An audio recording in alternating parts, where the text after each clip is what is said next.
नमस्कार विद्यार्थी मित्रों, केम छो बधा? मजामां ने? सरस, वेरी गुड। आज आपने धोरण 6 नी अंदर विषय गणित प्रकरण नंबर 6 पूर्णांक संख्याओं।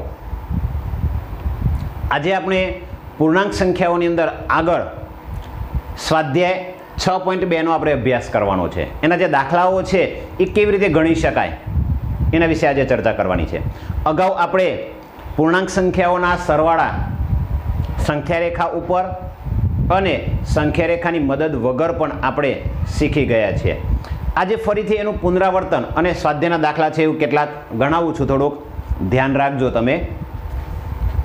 पहेलो ज प्रश्न छे के संख्या रेखानो उपयोग करी पूर्णांक लखो।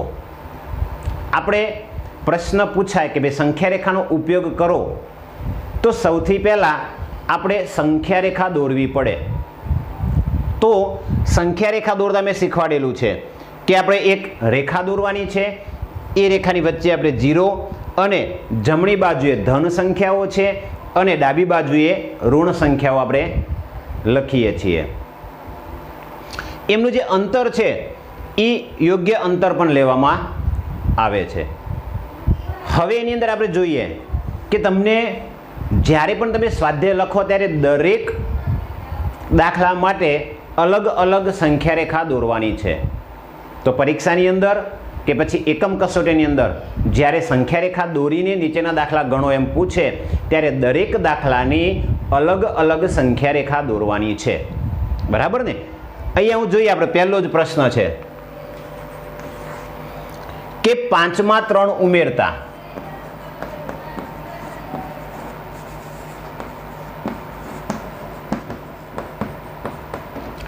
तो विद्यार्थी मित्रों 5 मां 3 उमेरता एटले आपणे शुं करवानुं? तो पहेला संख्या रेखा दौरी देवानी। मैं अहींया संख्या रेखा दौरेली छे। बराबर। हवे 5 मां 3 उमेरवाना छे एटले आपणे पहेला 5 उपर पहोंचવું પડે અને 5 ઉપર પહોંચવા માટે 0 થી શરૂ કરી અને 5 પગલા છે એ આપણે જમણી બાજુએ ખસવું પડે। એટલે અહીંથી આપણે 5 પગલા અહીંયા 5 ઉપર પહોંચી ગયા, એટલે કે 5 ઉપર પહેલા ઊભા રહેવાનું છે આપણે। પછી એમાં શું કીધું છે ને 3 ઉમેરવાના છે। 3 એ ધન સંખ્યા છે અને જ્યારે પણ આપણે ધન સંખ્યા ઉમેરવી હોય ત્યારે સંખ્યા રેખાની જમણી બાજુએ ખસવું પડે। આપણે અગાઉ પણ વાત કરી હતી, ફરીથી કહી દઉં તમને કે સંખ્યા રેખા ઉપર જ્યારે આપણે ધન સંખ્યા ઉમેરવાની આવે ત્યારે આપણે જમણી બાજુએ ખસવાનું હોય છે અને ઋણ સંખ્યા ઉમેરવાની આવે ત્યારે આપણે ડાબી બાજુએ ખસવાનું હોય છે। આટલું યાદ રાખજો। અત્યારે હાલ આ ઉમેરતા સરવાળાની અંદરની પ્રક્રિયા છે। તો આપણે શું કરીશું? 3 અંક છે એટલે કે 3 અંક જમણી બાજુએ ખસીશું એટલે 3 ડગલા આપણે ખસવાનું છે। તો 3 ડગલા એટલે કે 1 आ 2 અને આ 3, તો 3 ડગલા જમણી બાજુએ ખસીએ એટલે આપણને કયો અંક પ્રાપ્ત થાય છે? 8। બરાબર। 3 અંક ખસ્યા, 3 ડગલા એટલે આપણને અંક પ્રાપ્ત થયો 8। તો અહીં જવાબ તમે લખી શકો 5 માં 3 ઉમેરતા જવાબ આપણને 8 મળે છે। તો આ રીતે વિદ્યાર્થી મિત્રો આના માટે એક સંખ્યા રેખા દોરવાની છે। હવે તમારે બીજી સંખ્યા માટે બીજી સંખ્યા રેખા દોરવાની છે। હું અહીં તમને આના આ જ સંખ્યા રેખા પર દોરીને સમજાવીશ। તો હવે બીજો દાખલો જોઈએ આપણે કે બીજો દાખલો શું કહે છે। તો બી જોઈએ આપણે। તો બી ની અંદર -5 માં 5 ઉમેરતા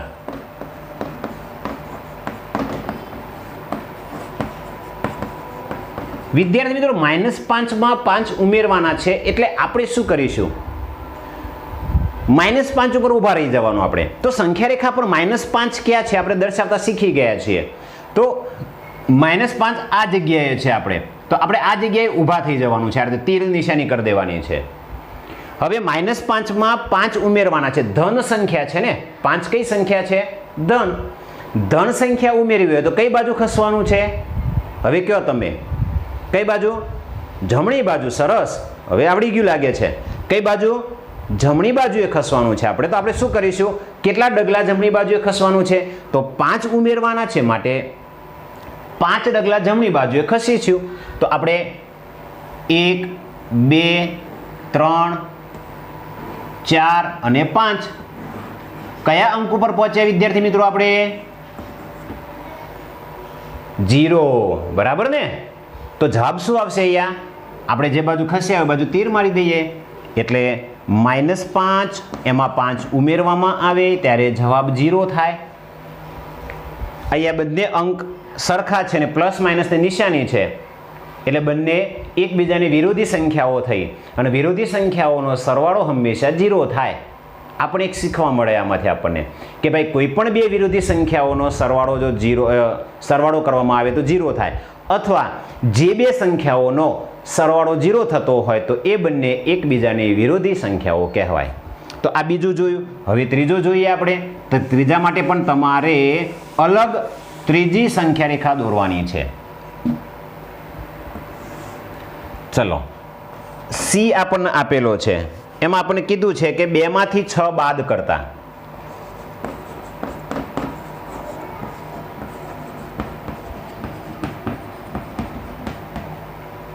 બે માંથી 6 બાદ કરતા એટલે શું થશે?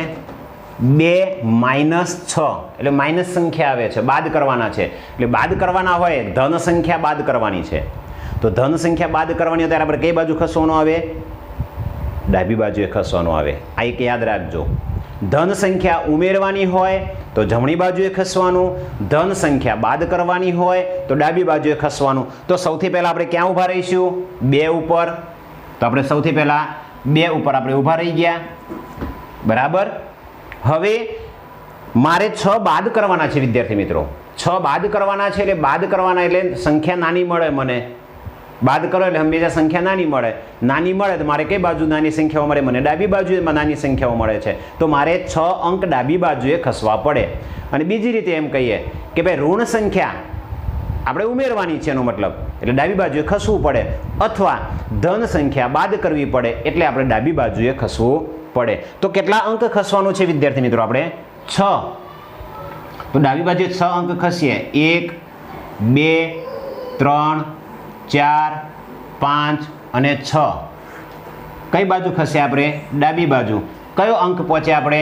-4. તો જવાબ આપણને -4 મળે છે. હું તમને છેલ્લે આના પ્લસ માઇનસના જે નિયમો છે તમને કહીશ વિદ્યાર્થી મિત્રો, એ ખાસ યાદ રાખજો તમે. ગુણાકારની અંદર પ્લસ માઇનસ હોય ત્યારે કઈ નિશાની આવે અને સરવાળા કે બાદબાકીની અંદર પ્લસ માઇનસ હોય, બરાબર, ત્યારે આપણે કઈ ક્રિયા કરવાની છે ને કયું ચિહ્ન મૂકવાનું છે એટલું યાદ રાખશો એટલે તમને બધું આવડી જશે. ડી જોઈએ આપણે. તો આપણે ફરીથી તમારે સંખ્યા રેખા નવી દોરવાની છે અને ડીની અંદર આપણે જોઈએ તો ડીમાં એવું કહે છે કે -2 માંથી 3 બાદ કરતા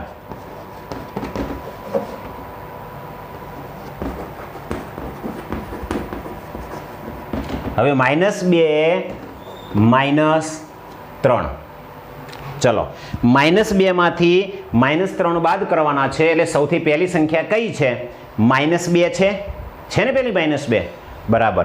તો આપણે ક્યાં ઊભા રહેવાનું છે? પહેલા -2 ઉપર ઊભા થઈ જવાનું, બરાબર ને? તો સૌથી પહેલા -2 ઉપર આપણે ઊભા રહી ગયા. ચલો, હવે એમાં તમે જોઈ શકો છો કે 3 છે એ બાદ કરવાના છે. 3 છે એ બાદ કરવાના, ધન સંખ્યા બાદ કરવાની થઈ એટલે બાદ કરવાના આવે ત્યારે આપણે ડાબી બાજુએ ખસવું પડે. તો કેટલા અંક ડાબી બાજુએ ખસવાનું છે? 3 ડગલા. અંક એટલે 3 ડગલા આપણે ડાબી બાજુએ ખસીશું. તો ચલો ખસીએ 3 ડગલા આપણે. આ 1 ડગલું, પછી આ 2, આ 3. કયો આવ્યો જવાબ વિદ્યાર્થી મિત્રો? બોલો તો. સરસ, -5, બરાબર ને? તો અહીંયા જવાબ શું આવશે? -5 આવશે. તો આ જે તમે જોઈ શકો છો બંને પ્લસ છે, માઇનસ પ્લસ છે, પ્લસ માઇનસ છે અને બંને માઇનસ છે. તો કયા ચિહ્નો આવે છે જવાબમાં? બંને ધન છે માટે ધન ચિહ્ન આવે છે. પ્લસ માઇનસ હોય, બરાબર, તો ચિહ્ન છે જો સરખી સંખ્યા છે એટલે જવાબ 0 આવે છે. પણ માઇનસ પ્લસ હોય તો બાદબાકી થઈ ને, બંનેની શું થઈ? બાદબાકી. 5 માંથી 5 જાય 0. અને આ પ્લસ માઇનસ છે એ પણ બાદબાકી થઈ. 6 માંથી 2 જાય તો 4, પણ મોટી સંખ્યાનું ચિહ્ન -4. એટલે ખાસ આ એક નિયમ છે, યાદ રાખી લે વિદ્યાર્થી મિત્રો, કે સંખ્યા આપણને આપેલી હોય કે ભાઈ અહીંયા 2 સંખ્યાઓ આપેલી છે, ચિહ્ન કયું મૂકવું, એટલે ક્રિયા કઈ કરવી.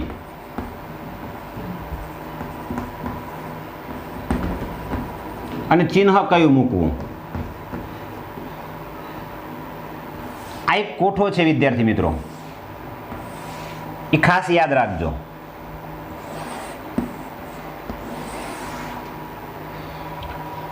જો બંને ધન સંખ્યા હોય, બરાબર ને, તો ક્રિયા છે સરવાળાની ક્રિયા કરવાની છે અને ચિહ્ન હંમેશા ધન જ આવશે.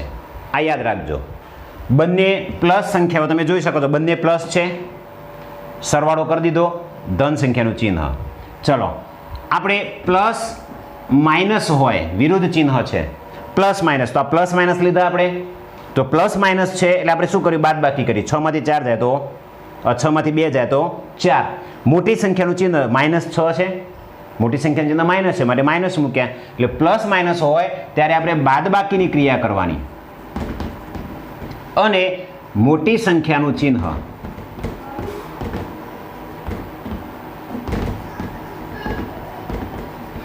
એ જ રીતે માઇનસ પ્લસ હોય વિદ્યાર્થી મિત્રો. બે સંખ્યાઓ માઇનસ પ્લસ છે, તમે માઇનસ પ્લસ જોઈ શકો છો, તો એમાં પણ ક્રિયા તો બાદ બાકીની જ થાય છે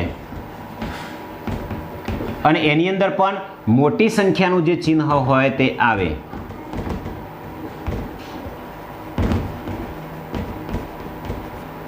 અને બંને માઇનસ હોય તો આની જેમ જ બંને સરખા ચિહ્નો છે, સરવાળાની ક્રિયા અને માઇનસની નિશાની આવશે. તમે જોઈ શકો છો કે બંને માઇનસ સંખ્યાઓ મેં લીધી, તો શું કર્યું, સરવાળો 5 થયો અને બંને માઇનસ છે માટે માઇનસનું ચિહ્ન મૂક્યું છે. તો આ જે છે એ ખાસ યાદ રાખજો. કઈ રીતે, કારણ કે જ્યારે સંખ્યા રેખાનો ઉપયોગ કર્યા વગર સરવાળા કે બાદબાકી કરવાનું પૂછે ત્યારે આનો આપણે ઉપયોગ કરવાનો થશે. તમે લખી લેજો આ, કે જેથી તમને યાદ રહી જાય, પાકું કરી નાખજો. આ ખાસ બહુ જ અગત્યનું છે. તમે જ્યારે આગળના ધોરણમાં જશો, 7મામાં, 8મામાં, 9મામાં, 10મામાં જ્યારે પણ, ત્યારે આ જે છે એ ખાસ યાદ રાખજો કે બંને પ્લસ ચિહ્ન હોય તો સરવાળાની ક્રિયા થાય, ચિહ્ન ધન આવશે. માઇનસ પ્લસ કે પ્લસ માઇનસ હોય ત્યારે બાદબાકીની ક્રિયા કરવાની છે, મોટી સંખ્યાનું ચિહ્ન મૂકવાનું છે. અને બંને સરખા ચિહ્નો એટલે કે માઇનસ માઇનસ હોય ત્યારે સરવાળાની ક્રિયા કરવાની છે અને માઇનસનું ચિહ્ન મૂકવાનું છે. તો આ રીતે આપણે પહેલો દાખલો છે પૂરો થાય છે. હવે આપણે જોઈએ બીજો પ્રશ્ન. તો બીજો પ્રશ્ન તમને એવું કહે છે કે સંખ્યા રેખાનો ઉપયોગ કરી નીચેના પૂર્ણાંકોનો સરવાળો કરો. અહીંયા તમને આપણે આ જે ચિહ્નો છે એ જ નો ઉપયોગ કરી શકીએ અને આ જ સંખ્યા રેખા, આમાં પણ તમારે દરેક વખતે સંખ્યા રેખા દોરવાની રહેશે. તમે જ્યારે પાકી બુકમાં લખો ત્યારે તમારે સંખ્યા રેખા દોરવી પડશે. તો પ્રશ્ન 2, સંખ્યા રેખાનો ઉપયોગ કરી નીચેના પૂર્ણાંકોનો સરવાળો કરો.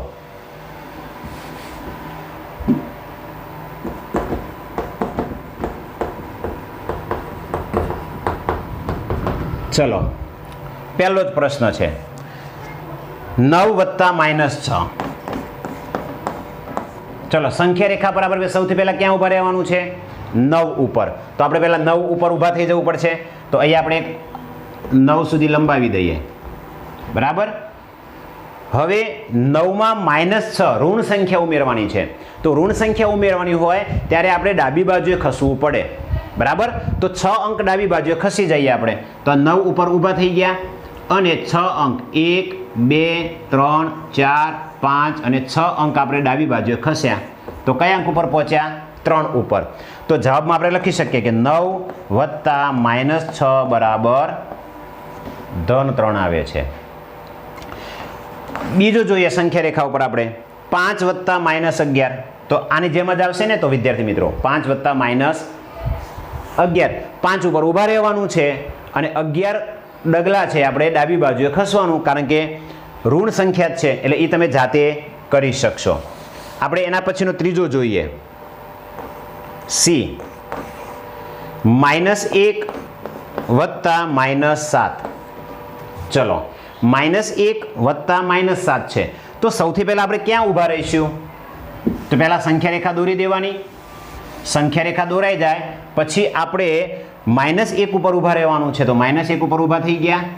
હવે વિચારવાનું કે -7 ઉમેરવાના છે. -7 ઉમેરવાના હોય ત્યારે આપણે ડાબી બાજુએ ખસવું પડે, કઈ બાજુ ખસવાનું? ડાબી બાજુએ. હજુ પણ તમને કહી દઉં કે ઋણ સંખ્યા ઉમેરવાની હોય ત્યારે ડાબી બાજુએ ખસવાનું છે. તો આપણે ડાબી બાજુએ 7 અંક ખસીશું, એટલે કે 7 ડગલા. 1 2 3 4 5 6 અને 7. તો આપણને કયા મળે? -8. એટલે આનો જે જવાબ છે એ -1 વત્તા -7 બરાબર -8 મળે છે. આપણે કઈ બાજુ ખસીએ છીએ? ડાબી બાજુ. તો બીજા દાખલામાં, ત્રીજા દાખલામાં પણ તમારે આ રીતે સંખ્યા રેખા દોરી અને આ રીતે દર્શાવવાનું રહેશે. એના પછી જોઈએ આપણે ડી. ડીમાં એવું છે કે -5 વત્તા 10. ચલો હવે તમારામાંથી કહેશો પહેલા કઈ જગ્યાએ ઊભા રહેવાનું વિદ્યાર્થી મિત્રો? હે? તો પહેલી સંખ્યા કઈ છે? હા, સરસ, -5 છે ને. તો પહેલા ક્યાં ઊભા રહેવાનું? -5 ઉપર. સરસ. તો આપણે પહેલા -5 ઉપર ઊભા થઈ જાઓ. ચલો આ -5 ઉપર આવી ગયા. હવે શું કરશું? ઉમેરવાના છે ને 10. ધન સંખ્યા છે આ. ધન સંખ્યા ઉમેરવાની હોય તો કઈ બાજુ ખસવાનું? જમણી બાજુએ. કઈ બાજુ? જમણી બાજુએ ખસવાનું છે. તો આપણે કેટલા ડગલા? કેટલા? 10. સરસ. કેટલા? 10 ડગલા આપણે જમણી બાજુએ ખસો. ચલો તો આપણે 1 2 3 4 5 6 7 8 9 અને 10 ડગલા ખસીએ જમણી બાજુએ ત્યારે આપણને 5 જવાબ મળે છે. એટલે કે -5માં 10 ઉમેરવામાં આવે ત્યારે જવાબ આપણને ધન સંખ્યા મળે છે. હમણાં નિયમો લખાવ્યા મેં કે માઇનસ પ્લસ હોય તો બાદબાકી કરવાની છે. બાદબાકી હંમેશા મોટી સંખ્યામાંથી નાની સંખ્યા બાદ થાય તો 10માંથી 5 જાય તો 5, પણ મોટી સંખ્યાનું ચિહ્ન ધન છે માટે ધન. આમાં પણ જુઓ બંને માઇનસ ચિહ્ન છે, થાય સરવાળો, ક્રિયા સરવાળાની કરવાની છે. 7 ને 1 8, પણ ચિહ્ન બંને માઇનસ છે માટે માઇનસ મૂકવાનું છે. અહીંયા તમે જોઈ શકો નિયમનો ઉપયોગ આપણે કર્યો હમણાં. પ્લસ માઇનસ છે, આ જો પ્લસ માઇનસ છે તો પ્લસ માઇનસની બાદબાકી થાય તો 9માંથી 6 જાય તો 3, મોટી સંખ્યા ધન છે માટે ધન. ચલો એ જ રીતે આપણે હવે ઈ જોઈએ. હવે ઈની અંદર જે આપ્યું છે એ પણ આપણે સંખ્યા રેખાની મદદથી કીધું છે.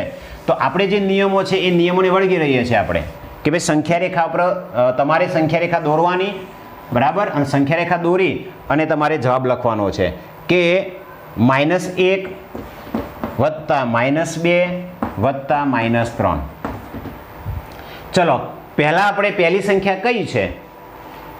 -1 છે. તો પહેલા આપણે -1 ઉપર ઊભા થઈ જવું પડે.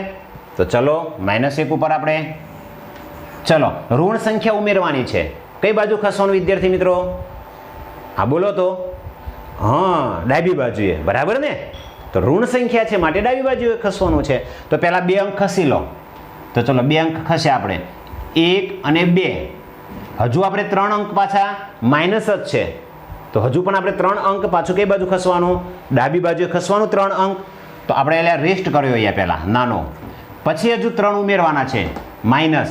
તો -3 છે ડાબી બાજુએ ખસવું પડે. તો આપણે 1 2 અને 3 અંક ડાબી બાજુએ ખસ્યા ત્યારે આપણે આપણા સ્થાન ઉપર પહોંચી ગયા. તો આનો જે જવાબ છે એ આપણને -6 મળે. એ જ પ્રમાણે ડી જોઈએ આપણે કે -2 વત્તા 8 વત્તા -4. હવે આના માટે પણ તમારે સંખ્યા રેખા દોરવાની. આ મારે સંખ્યા રેખા દોરાઈ ગઈ. ચલો બરાબર. સૌથી પહેલા મેં કીધું કે ભાઈ કઈ જગ્યાએ ઊભા રહેવાનું છે? તો -2 પહેલી સંખ્યા છે ત્યાં ઊભા રહેવાનું છે. તો હું -2 ઉપર ઊભો થઈ જઈશ. ચલો હવે કઈ સંખ્યા ઉમેરવાની છે? ધન કે ઋણ? તો ભાઈ ધન સંખ્યા ઉમેરવાની હોય તો કઈ બાજુ ખસવાનું? જમણી બાજુએ, બરાબર ને. કેટલા અંક? તો 8. તો 8 ડગલા જમણી બાજુએ ખસો. તો આપણે 1, આપણે સીધા 8 ઉપર નથી જતું રહેવાનું. આપણે અહીંથી ચાલતા ચાલતા ડગલા ભરીને કેટલા ડગલા ભરવાના? 8. તો આ 1 ડગલું, આ 2, આ 3, બરાબર, આ 4, આ 5, આ 6, આ 7 અને આ 8 ડગલા આપણે પહોંચી ગયા. આટલા થોડો રેસ્ટ કર્યો. હજુ આપણે 4 ડગલા ચાલવાનું છે પણ -4 છે, ઋણ સંખ્યા છે. ઋણ સંખ્યા માટે કઈ બાજુ ખસવાનું? જમણી બાજુએ. તો જ્યાં પહોંચ્યા છે ત્યાંથી પાછું 4 ડગલા જમણી બાજુએ આપણે જવાનું છે. તો એ શું કરીશું? 4 ડગલા જમણી બાજુએ ખસો. 1 2 3 અને 4 ડગલા જમણી બાજુએ આવ્યા પાછા. તો કેટલા પહોંચ્યા આપણે? 2 ઉપર પહોંચ્યા. જો આપણે પહેલાં -2 થી 8 ડગલા જમણી બાજુએ ખસ્યા, પછી ખબર પડી કે તો વધારે આગળ નીકળી ગયા. હજુ આપણે પાછું 4 ડગલા પાછું આવવાનું છે, કારણ કે -4 છે, ઋણ સંખ્યા છે, પાછું ખસવું પડે, ડાબી બાજુએ આવવું પડે. તો 4 ડગલા ડાબી બાજુએ આવ્યા ત્યારે આપણે 2 આપણને મળે છે. તો આનો જવાબ છે એ ધન સંખ્યા આપણે 2 આપણને મળશે. તો આ રીતે વિદ્યાર્થી મિત્રો 3 સંખ્યા આપી હોય તો આ રીતે આપણે સરવાળો છે કરવાનો છે. તમને આ 2 દાખલામાં ખ્યાલ આવી ગયો હશે. પરીક્ષામાં પૂછાય છે વિદ્યાર્થી મિત્રો કે સંખ્યા રેખાનો ઉપયોગ કરી સરવાળો કરો, તો આપણને આવડવું જોઈએ. સંખ્યા રેખાની મદદ વગર પણ પૂછાય છે. એકમ કસોટીમાં આ પણ હશે તમારે અધ્યયન નિષ્પત્તિ, એટલે તમને આવડવું જોઈએ. બરાબર ને? તો તમે જાતે બીજા દાખલા જાતે પ્રયત્ન કરજો. Thank you.